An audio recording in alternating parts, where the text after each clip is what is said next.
Hey guys, welcome back to channel. അപ്പോൾ ഇന്ന് നമ്മൾ കാണാൻ പോകുന്നത് when life gives you tangerine എന്ന സൗത്ത് കൊറിയൻ ഡ്രാമയുടെ 15th എപ്പിസോഡാണ്. അങ്ങനെ ഈ ഒരു എപ്പിസോഡിന്റെ സ്റ്റാർട്ടിങ്ങിൽ തന്നെ മിയങ് ഇപ്പോൾ നമ്മുടെ ഈസന്റെയും ഗോൻസിക്കിന്റെയും ഒക്കെ വീട്ടിലേക്ക് വന്നിട്ട് അവിടെ നിന്ന് കുറച്ച് ഫ്രൂട്ട്സ് ഒക്കെ എടുത്തുകൊണ്ട് പോകുമ്പോൾ ഇത് കണ്ടിട്ട് ഈസിന് ആകെ ഡൗട്ടായിട്ട്, ശരിക്കും നിന്റെ ജോലി പോയോ, അത് മാത്രമല്ല നീ എന്താണ് നിനക്ക് പുതിയ വീടൊക്കെ ഉണ്ടായിട്ടും ഞങ്ങളെ വീട്ടിലേക്ക് വിളിക്കാത്തേന്നൊക്കെ അവളുടെ അടുത്ത് ചോദിക്കുമ്പോൾ, അത് പിന്നെ ഞാനിപ്പോൾ കുറച്ച് തിരക്കിലാണ്, എന്തെങ്കിലും ഫ്രീ ആവുമ്പോൾ നിങ്ങളെ വിളിക്കാന്നൊക്കെ പറഞ്ഞ് അവൾ ഒഴിഞ്ഞു മാറാനായിട്ട് നോക്കുന്നുണ്ടെങ്കിലും നാളെ തന്നെ നിന്റെ വീട്ടിലേക്ക് ഞാൻ വരുമെന്ന് പറഞ്ഞ് ഏസ് നിർബന്ധം പിടിക്കുമ്പോൾ ലാസ്റ്റ് ഒരു വഴിയില്ലാണ്ട് ഞാനിപ്പോൾ ഒരു സ്റ്റുഡിയോയിലാണ് താമസിക്കുന്നതെന്നും അവിടെ ആകെ കൂടി ഒരൊറ്റ റൂം മാത്രമേ ഉള്ളൂ എന്നും ഇപ്പോൾ മിയങ് പറയുന്നുണ്ട്. അത് എന്ത് പറ്റിയെന്ന് കൂടുതലായിട്ട് ഏസൻ ചോദിക്കുമ്പോഴാണ് അവള് തന്റെ ജോലിയൊക്കെ ഉപേക്ഷിച്ച് ഇപ്പോൾ ഒരു ബിസിനസ് സ്റ്റാർട്ട് ചെയ്യാനായിട്ടുള്ള കാര്യങ്ങളൊക്കെ നോക്കുകയാണെന്നും അതിന്റെ ഭാഗമായിട്ട് അവരും ഇപ്പൊ ഫിനാൻഷ്യലി ഇത്തിരി പ്രശ്നത്തിലാണ് ഇരിക്കുന്നതെന്ന് അറിഞ്ഞിട്ട് ഏസൻ ആകെ വിഷമിച്ച്, നിനക്ക് എന്ത് പറ്റി, ഇത്രയും ചെറിയ പ്രായത്തിൽ ഒരു ബിസിനസ്സിലേക്കൊക്കെ സ്റ്റാർട്ട് ചെയ്യുന്നതിന്റെ ആ ഒരു റിസ്ക് നിനക്കറിയില്ല എന്നൊക്കെ ചോദിച്ച് അവളെ വഴക്ക് പറയുമ്പോൾ ഇതേ സമയത്ത് തന്നെ ഊൺമിയോങ് അവന്റെ കയ്യിൽ ഒരു മുറിവുമായിട്ട് അങ്ങോട്ടേക്ക് കയറി വരുന്നുണ്ട്. അങ്ങനെ ഇതും കൂടി കാണുമ്പോൾ തന്നെ രണ്ട് മക്കളും താൻ പറയുന്നത് അനുസരിക്കണില്ലെന്ന് പറഞ്ഞ് ഏസനിപ്പം മ്യങ്ങിനോട് ഇങ്ങനെ ഒന്നും ചിന്തിക്കാണ്ട് ഓരോ ഡിസിഷൻസ് എടുക്കുന്നതിനെ പറ്റിയിട്ടും ഉൺമിയോങ്ങിനെ ആകട്ടെ ഗ്ലൗസ് ഇടാണ്ട് ഇങ്ങനെ ഓരോ സീരിയസ് ആയിട്ടുള്ള പണികളൊക്കെ ചെയ്ത് ഇഞ്ചോർഡായിട്ട് വീട്ടിൽ കയറി വരുന്നതിനെ പറ്റിയിട്ട് അവരിട്ടും നല്ല രീതിയിൽ തന്നെ ദേഷ്യപ്പെടുന്നുണ്ട്. ഇതൊക്കെ കണ്ടിട്ട് നിസ്സഹായനായിട്ട് അവിടെ ഗോൻസിക്കും നിൽക്കുന്നുണ്ട്. ഇതേ സമയത്തായിട്ട് മ്യങ് ഇപ്പോൾ തനിക്ക് ആക്ച്വലി ഇനി ജീവിതത്തിൽ രക്ഷപ്പെടണമെങ്കിൽ ഇതുപോലെ ഏതെങ്കിലും ബിസിനസ് തുടങ്ങേണ്ടി വരുമെന്നും അല്ലെങ്കിൽ അവളുടെ പാരന്റ്സിനെ പോലെ ഇത്ര വയസ്സായിട്ട് പോലും അവരുടെ ആഗ്രഹങ്ങളൊന്നും നിറവേറ്റാൻ സാധിക്കാതെ എവിടെയെങ്കിലും ഒതുങ്ങിക്കൂടി ജീവിക്കേണ്ടി വരുമെന്നൊക്കെ പറയുമ്പോൾ ഇത് കേട്ട് വളരെ ഇമോഷണൽ ആയിട്ട് ഗോൻസിക്ക് ഒറ്റയ്ക്കിപ്പോൾ അവന്റെ റൂമിൽ ചെന്ന് എന്തോ ആലോചിക്കുന്നുണ്ട്. അങ്ങനെ പിന്നീട് അടുത്ത സീനിൽ നമ്മൾ കാണുന്നത് കഴിഞ്ഞ എപ്പിസോഡിൽ നമ്മൾ കണ്ട പോലെ ഗോൻസിക്ക് ഇപ്പോൾ ഒരു എഗ്രിമെന്റ് സൈൻ ചെയ്യാനായിട്ട് ഇരിക്കുന്നതാണ്. അത് ശരിക്കും ജെജു ഐലൻഡിൽ ഇവരുടെ പേരിൽ ഉണ്ടായിട്ടുള്ള ഒരു പറമ്പ് ഇപ്പൊ ഗോൻസിക്ക് വിൽക്കാനായിട്ട് തീരുമാനിച്ചിരിക്കുകയാണ്. അങ്ങനെ ആ ഒരു പറമ്പ് വിറ്റ് അത് കിട്ടുന്ന പൈസ കൊണ്ട് ഒരു റെസ്റ്റോറന്റ് വാങ്ങിക്കാനാണ് ഗോൻസിക്ക് ഇപ്പോൾ പ്ലാൻ ചെയ്തിരിക്കുന്നത്. സംഭവത്തിൽ റിസ്കി ആയാലും അതിന്റെ മുമ്പിൽ വേറൊരു ഓപ്ഷനും കാണാത്തതുകൊണ്ട് ഗോൻസിക്ക് ഒറ്റ മൈൻഡിൽ ആ ഒരു ഡിസിഷൻ എടുത്തിട്ട് നേരെ ആ ഒരു എഗ്രിമെന്റ് സൈൻ ചെയ്യുന്നുണ്ട്. അങ്ങനെ അടുത്ത സീനിൽ ഗോൻസിക്കും മേസനും അവരുടെ ആന്റിമാരും എല്ലാവരും കൂടിയിട്ട് ഒരു കാർ എടുത്തിട്ട് അതിൽ ആ ഒരു റെസ്റ്റോറന്റിലേക്ക് പോകുന്നതാണ് നമ്മളെ കാണിക്കുന്നത്. പക്ഷെ അവിടെ എത്തിക്കഴിയുമ്പോഴാണ് ശരിക്കും ആ ഒരു റെസ്റ്റോറന്റ് അവസ്ഥ നമ്മൾ കാണുന്നത്. കാര്യം എന്താണെന്ന് വെച്ച് കഴിഞ്ഞാൽ വളരെ അബാൻഡൻഡ് ആയിട്ട് ഒറ്റപ്പെട്ട് കിടക്കുന്ന ഒരു സ്ഥലത്താണ് ഈ ഒരു റെസ്റ്റോറന്റ് നിൽക്കുന്നത്. അതുകൊണ്ട് തന്നെ അവിടേക്ക് കസ്റ്റമേഴ്സ് വന്ന് ഫുഡ് കഴിക്കാനുള്ള ചാൻസസ് വളരെ കുറവാകുമെന്നും ഇപ്പോൾ അവർ ചിന്തിക്കുന്നുണ്ട്. പക്ഷെ അവൻ്റെ കൂടെയുള്ള ആൻറ്റിമാരൊക്കെ ഈ ഒരു സമയത്ത് ഇങ്ങനെ ഒട്ടും ചിന്തിക്കാണ്ട് ഇത്രയും വയസ്സിൽ അവനെടുക്കുന്ന ആ ഒരു റിസ്കിനെ പറ്റിയിട്ടൊക്കെ ബ്ലെയിം ചെയ്യുമ്പോൾ ഇപ്പോൾ അവനൊരു റിസ്ക് എടുത്തില്ലെങ്കിൽ ഇനി ഒരിക്കലും അവൻ ആ ഒരു റിസ്ക് എടുക്കാൻ പറ്റില്ലെന്ന് പറഞ്ഞ് ഏസൻ അവനെ സപ്പോർട്ട് ചെയ്ത് ഗോൻസിക്കിൻ്റെ ഒപ്പം ആരില്ലെങ്കിലും ഏസൻ എപ്പോഴും ഉണ്ടാവുമെന്ന് ഇപ്പോൾ പ്രോമിസ് ചെയ്യുന്നുണ്ട്. അങ്ങനെ പിന്നീട് എങ്ങനെയൊക്കെയെങ്കിലും നിങ്ങളുടെ റെസ്റ്റോറൻറ്റ് മുമ്പോട്ട് കൊണ്ടുവരണമെന്ന് തീരുമാനിച്ചിട്ട് ഏസനും ആൻറ്റിമാരും ഗോൻസിക്കൊക്കെ അതിനുവേണ്ടി കഷ്ടപ്പെട്ട് വർക്ക് ചെയ്യുന്നുണ്ട്. അതിൻ്റെ ഇടയിൽ ഇപ്പോൾ ഗോൻസിക്കിൻ്റെ അമ്മ ഏസനെ കണ്ടിട്ട് ഗോൻസിക്കിൻ്റെ ജീവിതം ഇങ്ങനെയൊക്കെയാണ് മാറിയതെന്ന് പറഞ്ഞ് അവൻ ഓരോ ദിവസവും ഇങ്ങനെ ഓരോ ഡിഫിക്കൽട്ട് ആയിട്ടുള്ള വർക്കുകളൊക്കെ ചെയ്യുമ്പോൾ അവൻ അത്രയും വിഷമിച്ചിരുന്നു എന്ന് ഇപ്പോൾ അവൻ്റെ അമ്മ പറയുന്നുണ്ട്. പിന്നെ ഇത് കേട്ടിട്ട് ഞാൻ കാരണമാണല്ലോ അവൻ ഇങ്ങനെയൊക്കെ ചെയ്യേണ്ടി വന്നതെന്ന് പറഞ്ഞ് ഏസൻ വിഷമിക്കുമ്പോൾ അതൊന്നും നീ കാരണമല്ലെന്നും പറഞ്ഞിട്ട് ഇപ്പോൾ ഗോൻസിക്കിൻ്റെ അമ്മ പണ്ടെപ്പോഴോ അവളെ തല്ലിയതിന്റെ പേരിൽ അവളോടൊപ്പം മാപ്പൊക്കെ ചോദിക്കുന്നുണ്ട്. അങ്ങനെ അടുത്ത സീനിൽ നമ്മളെ കാണിക്കുന്നത് ബുവിനെയും അവന്റെ ഭാര്യേനെയാണ്. ബുവിന്റെ ഭാര്യ ഇപ്പൊ ഫൈനലി ഡിവോഴ്സിനായിട്ടുള്ള എല്ലാ കാര്യങ്ങളും ശരിയാക്കിയിട്ട് അതിന്റെ പേപ്പേഴ്സ് ആയിട്ട് അവനെ കാണാനായിട്ട് വരുമ്പോൾ ഓൾറെഡി മാറി തുടങ്ങിയിട്ടുണ്ടായിരുന്ന ബു ഇപ്പോൾ അവളുടെ ഒപ്പം ഒരു റൈഡ് പോകാനായിട്ട് പറഞ്ഞിട്ട് അവർ രണ്ടുപേരും കൂടി സൈക്ലിങ്ങിൽ പോയിട്ട് തിരിച്ചു വരുന്നുണ്ടെങ്കിലും അന്ന് വൈകുന്നേരം തന്നെ ബുവിന്റെ ഭാര്യ അവന് ഒരു വക്കീൽ നോട്ടീസ് കാണിച്ചു കൊടുക്കുന്നുണ്ട്. ഇന്നൊരു ദിവസത്തേക്ക് നമ്മൾ അങ്ങനെ പുറത്തു പോയെങ്കിലും കഴിഞ്ഞ ഒരുപാട് വർഷങ്ങളായിട്ട് നമുക്കിടയിൽ ഉണ്ടായതൊന്നും എനിക്ക് മറക്കാൻ സാധിക്കില്ലെന്ന് പറഞ്ഞ് അവളിപ്പോൾ ഡൈവോഴ്സിന് വേണ്ടി അപ്പീൽ ചെയ്യുന്നുണ്ട്. അങ്ങനെ അടുത്ത ദിവസം നമ്മൾ കാണുന്നത് ഒരു ഓഫീസിന്റെ മുമ്പിൽ ഡൈവോഴ്സിനായിട്ട് ഇരിക്കുന്ന ബുവിനെയും അവന്റെ ഭാര്യേനെയാണ്. ബു ഇപ്പോൾ കുറെ കാര്യങ്ങളൊക്കെ അവളോട് പറഞ്ഞു നോക്കുന്നുണ്ടെങ്കിലും ഇനി ഡൈവോഴ്സ് ചെയ്യുമെന്ന് ഉറപ്പിച്ചിരിക്കുന്ന അവന്റെ ഭാര്യയുടെ മുമ്പിൽ ഏറ്റവും അവസാനം അവൻ തോറ്റു പോവുകയാണ് ഉണ്ടായത്. ഇതേ സമയത്ത് ആ ഒരു റെസ്റ്റോറന്റിന്റെ മുമ്പിൽ എന്ത് ചെയ്യണമെന്നറിയാണ്ട് നിൽക്കുന്ന ഏസിനെയും ഗോൻസിക്കിനെയും നമ്മളെ കാണിക്കുന്നുണ്ട്. നേരത്തെ പറഞ്ഞതുപോലെ ഇത് ഒറ്റപ്പെട്ട് കിടക്കുന്ന ഒരു സ്ഥലം ആയതുകൊണ്ട് ഇവിടേക്ക് എങ്ങനെ കസ്റ്റമേഴ്സ് വരുന്ന ചിന്തിച്ചിട്ടാണ് അവർ നിൽക്കുന്നത്. ഇതേ ടൈമിൽ താൻ ചെയ്ത ഒരു മണ്ടത്തരത്തിന്റെ പേരിൽ ഏസൻ അവനെ ചീത്ത പറയുന്ന വിചാരിച്ച് ഗോൻസിക്ക് നിൽക്കുമ്പോൾ വളരെ സപ്പോർട്ടീവായിട്ട് വളരെ മോട്ടിവേറ്റ് ചെയ്തിട്ട് നമുക്ക് എങ്ങനെയെങ്കിലും ഈ ഒരു റെസ്റ്റോറന്റ് വിജയിപ്പിച്ചെടുക്കണമെന്ന്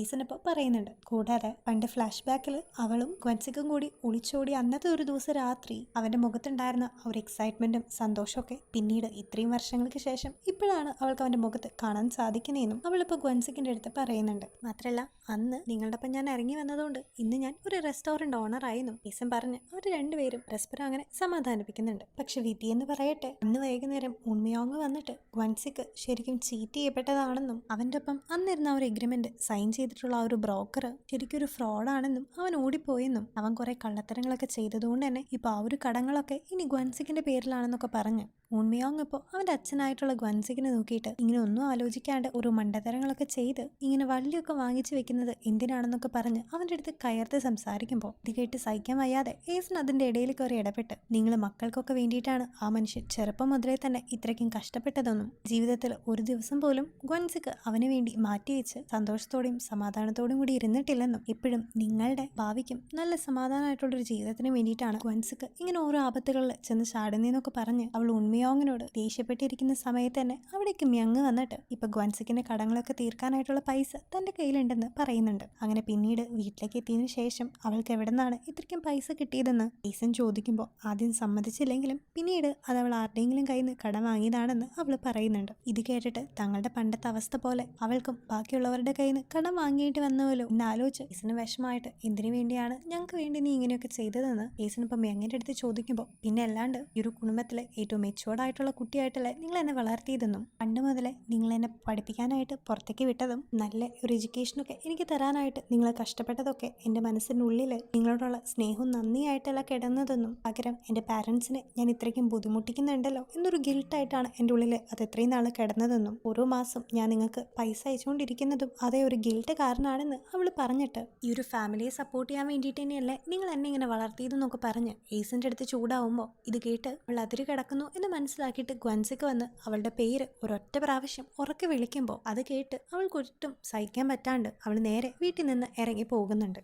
അങ്ങനെ ആദ്യമായിട്ട് തൻ്റെ അച്ഛൻ തന്നോട് ദേഷ്യപ്പെട്ടെന്ന പേരിൽ അവൾ വീട്ടിൽ നിന്ന് ഇറങ്ങി പോയപ്പോൾ ഏസൻ അവൾക്ക് വേണ്ടിയിട്ട് ഉണ്ടാക്കി വെച്ചിരുന്ന ഫുഡ് പോലും എടുക്കാണ്ടാണ് അവൾ പോയിരിക്കുന്നതെന്ന് കാണുമ്പോൾ പാരന്റിങ്ങിൽ തനിക്ക് തെറ്റ് പറ്റിയെന്ന് ആലോചിച്ച് ഏസൻ വിഷമിക്കുന്ന കാണുമ്പോൾ ഗ്വൻസിക്കിപ്പോൾ അവളെ സമാധാനപ്പെടുത്തിയിട്ട് തൻ്റെ 3 പിള്ളേർക്കും അവൾ എന്നും നല്ലൊരു അമ്മയായിരുന്നു എന്ന് അവനിപ്പോൾ ഏസിൻ്റെ അടുത്ത് പറയുന്നുണ്ട്. തുടർന്ന് അവർ അങ്ങനെ സംസാരിച്ചുകൊണ്ടിരിക്കെ തന്നെ അവിടെ മ്യങ് ഒട്ടിച്ചു വെച്ചിട്ടുള്ള ഒരു നോട്ടീസ് ഇപ്പൊ അവര് ശ്രദ്ധിക്കുമ്പോൾ അതിലൂടെ മ്യങ് ഇപ്പൊ പ്രഗ്നന്റ് ആണെന്നും എല്ലാ പ്രശ്നങ്ങളുടെ നടുവിൽ ഇങ്ങനൊരു കാര്യം കൂടി അവൾക്ക് എങ്ങനെ താങ്ങാനായിട്ട് കഴിയുന്നു അവൾക്ക് വേണ്ടി ഉണ്ടാക്കി വെച്ച ഫുഡ് പോലും എടുക്കാണ്ട് അവൾ പോയ കാര്യമൊക്കെ ആലോചിച്ച് ഏസനിപ്പോൾ വല്ലാണ്ട് വിഷമിക്കുന്നുണ്ട്. അങ്ങനെ പിന്നീട് കുറച്ച് മാസങ്ങൾക്ക് ശേഷം ലേബർ പെയിനിലായിരിക്കുന്ന മ്യങ്ങിനെ നമ്മളെ കാണിക്കുന്നുണ്ട്. 12 മണിക്കൂറായിട്ട് അവള് ഒട്ടും സഹിക്കാൻ പറ്റാത്ത ഈ ഒരു വേദന അനുഭവിച്ചുകൊണ്ടിരിക്കുകയാണെന്നും ഇങ്ങനെയെങ്കിലും അവളുടെ വേദന ഒന്ന് കുറയ്ക്കണമെന്നും ഗുയങ് ഇപ്പോൾ നഴ്സിന്റെ അടുത്ത് പറയുമ്പോൾ കാര്യം അവരുടെ കുട്ടിക്ക് ഒരു അനക്കവും ഇല്ലെന്നും അതുകൊണ്ട് കുറച്ചു നേരം കൂടി വെയിറ്റ് ചെയ്യണമെന്നും അവർ പറയുമ്പോൾ അവരുടെ വേദന എടുത്ത് പൊളകിയിരിക്കുന്ന മ്യങ്ങിനെ നമ്മളെ കാണിക്കുന്നുണ്ട്. അങ്ങനെ ഈ ഒരു സമയത്ത് മ്യങ്ങിനെ ഒന്ന് കംഫർട്ടാക്കാനായിട്ട് ഏറ്റവും നല്ലത് ഏസനാണെന്ന് മനസ്സിലാക്കിയിട്ട് അവനിപ്പോൾ നേരെ ഏസനെ വിളിച്ചിട്ട്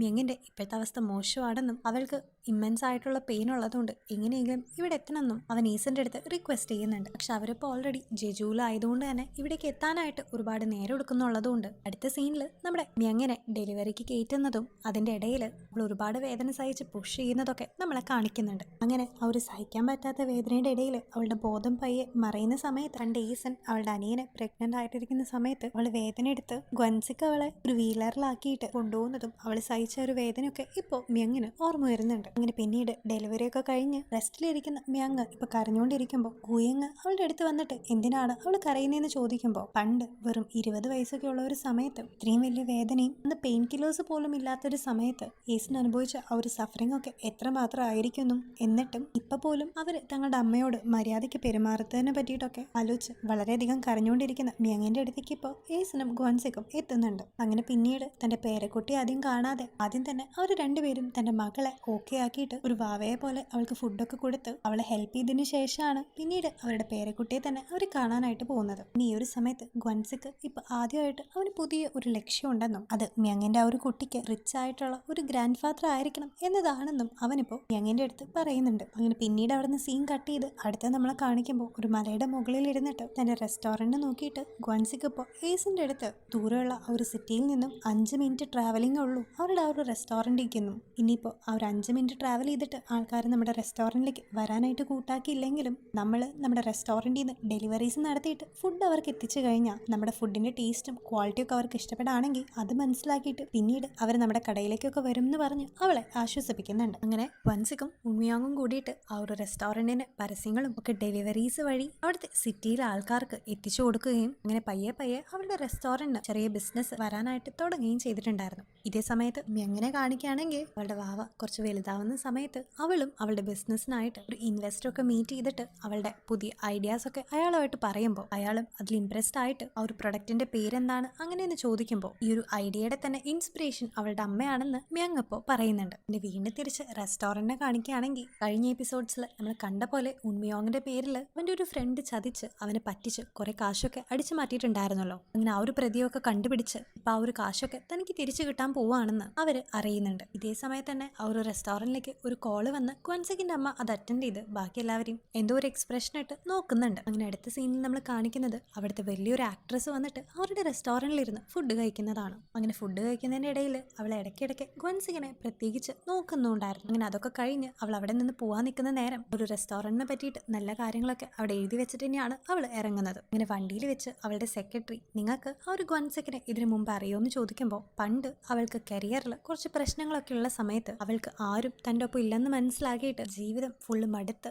ജീവിതം അവസാനിപ്പിക്കാനായിട്ട് നിൽക്കുന്ന ഒരു സമയത്ത് അവൾ ഗ്വൻസിക്കിന്റെ ആ ഒരു ഹൗസ് ബോട്ടിൽ കയറുകയും അവിടെ നിന്ന് കടലിലേക്ക് എടുത്തു ചാടി ജീവിതം അവസാനിപ്പിക്കാനായിട്ട് നിൽക്കുന്ന സമയത്ത് ഇങ്ങനെയൊക്കെയോ ഗ്വൻസിക്ക് അവളെ രക്ഷിച്ച് അവൾക്ക് ജീവിക്കാനായിട്ടുള്ള ഒരു പ്രതീക്ഷ കൊടുത്തു എന്ന് മാത്രമല്ല തിരിച്ച് അവൾ കയറി വരുന്ന സമയത്ത് ബാക്കി മീഡിയക്കാരെല്ലാവരും അവളുടെ മുഖം കാണിക്കാൻ നിൽക്കുന്ന സമയത്ത് അവൻ മാത്രം അവന്റെ കോട്ട് വെച്ച് അവളുടെ മുഖം മറച്ച് അവളുടെ ആ ഒരു മാനവും അഭിമാനമൊക്കെ പ്രൊട്ടക്ട് ചെയ്തു എന്നും അവളിപ്പോൾ അവളുടെ സെക്രട്ടറി അടുത്ത് പറയുന്നുണ്ട്. അങ്ങനെ അന്ന് അവൻ രക്ഷിച്ച ആ ഒരു ജീവിതം കാരണം കൊണ്ട് അവൾ നല്ലൊരു നിലയിലെത്തിയ സമയത്ത് അവൾ പലതവണ ഗ്വൻസിക്കിനെ കണ്ട് എന്തെങ്കിലും ഹെൽപ്പ് വേണമെന്ന് ചോദിക്കുമ്പോഴും ഇങ്ങനെ ഒരു ഹെൽപ്പോ റിവാർഡോ പ്രതീക്ഷിച്ചല്ല താൻ അത് ചെയ്തെന്നും പറഞ്ഞിട്ട് ഗ്വൻസിക്ക് അവളെ തിരിച്ചയക്കുകയായിരുന്നു എന്നും അവരിങ്ങനെ ഒരു റെസ്റ്റോറന്റ് തുടങ്ങുമ്പോൾ ഇൻഡയറക്ട്ലി ആയിട്ടാണെങ്കിലും അവരെ ഹെൽപ്പ് ചെയ്യാനായിട്ട് തങ്ങൾക്ക് സാധിച്ചു എന്ന സന്തോഷത്തിലാണ് അവരെന്ന് ഇപ്പൊ ആ ഒരു ആക്ട്രസ് അയാളുടെ സെക്രട്ടറിയുടെ അടുത്ത് പറയുന്നുണ്ട്. അങ്ങനെ നമ്മുടെ ഏസിന്റെയും ഗ്വൻസിക്കിന്റെയും റെസ്റ്റോറന്റും അവരുടെ ബിസിനസ്സും അവരുടെ മക്കളുടെ ബിസിനസ്സും ഒക്കെ അത്യാവശ്യം സ്മൂത്ത് ആയിട്ട് പോകുന്നത് നമ്മൾ അങ്ങനെ കാണിക്കുന്നുണ്ട്. അടുത്ത സീനിൽ ഫാമിലി ഫംഗ്ഷന് തന്നെ ഇൻവൈറ്റ് ചെയ്തതിന്റെ പേരിൽ ബൂ ഇപ്പോൾ അവന്റെ എക്സ് വൈഫിന്റെ അടുത്ത് താങ്ക്സ് ഒക്കെ പറയുന്നുണ്ടെങ്കിലും